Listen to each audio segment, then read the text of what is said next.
The Mensa podcast is funny and scary for people who haven't heard it.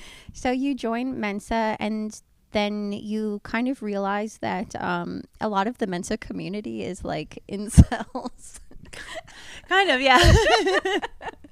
There's a bit of overlap with Mensa and incel type. There's a lot of like, yeah, libertarian to right wing. And this is like specifically on their like in their online Like in their world, Facebook too. groups. Yeah, which is where at the time all of the Yes. socials around it lived in Facebook groups because it was 2018. Yes.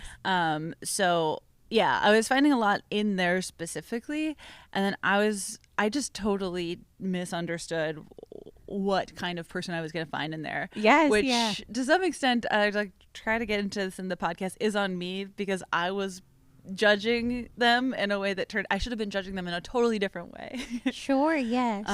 Yeah, I feel like before your pod, my fantasy of what Mensa was like this really cool thing where like you just take the test, and so it's not just like people with advanced degrees. It could also be like the janitor or the hourly wage worker who happens to be a genius and they love reading and blah blah blah, and but then the reality was like it's just racist memes.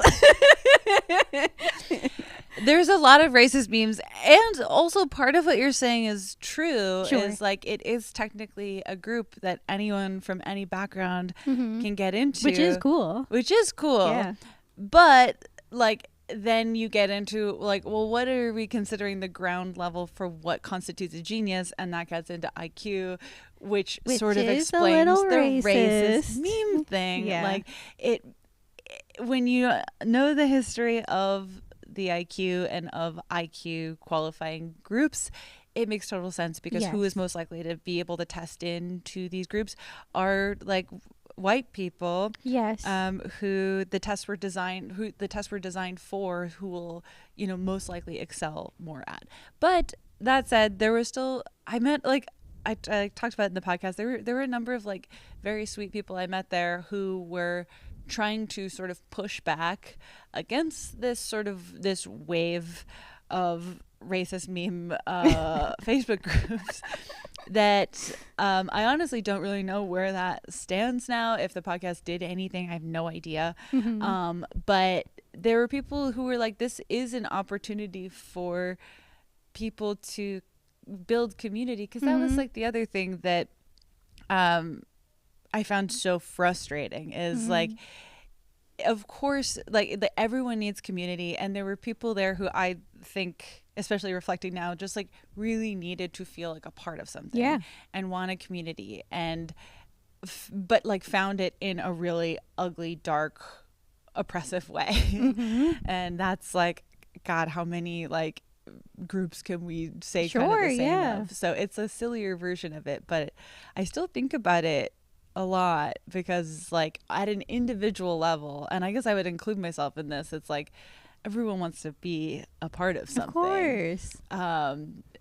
But it's like, where are you steered to and why, and people want to feel important too, and that's like another big part of Mensa. And there are healthier ways to feel important, and also you don't need to feel important every second of every day. Yes, it's better to feel of use, I think, than to feel like a special genius. Well, especially when it's like when the group is like predicated on feeling better than other people. That's maybe supremacy vibes. Yes, slightly. So, yeah.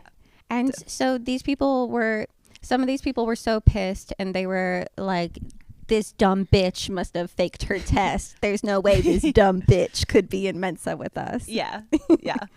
But I mean, if I'm recalling correctly, I didn't get in by like a wide margin, but I did technically qualify. And I studied really hard. But yeah, that was, I mean, it was so long ago now, but it was like a really weird, interesting experience. And it was really cool seeing how people received it, and just I don't know. Yeah.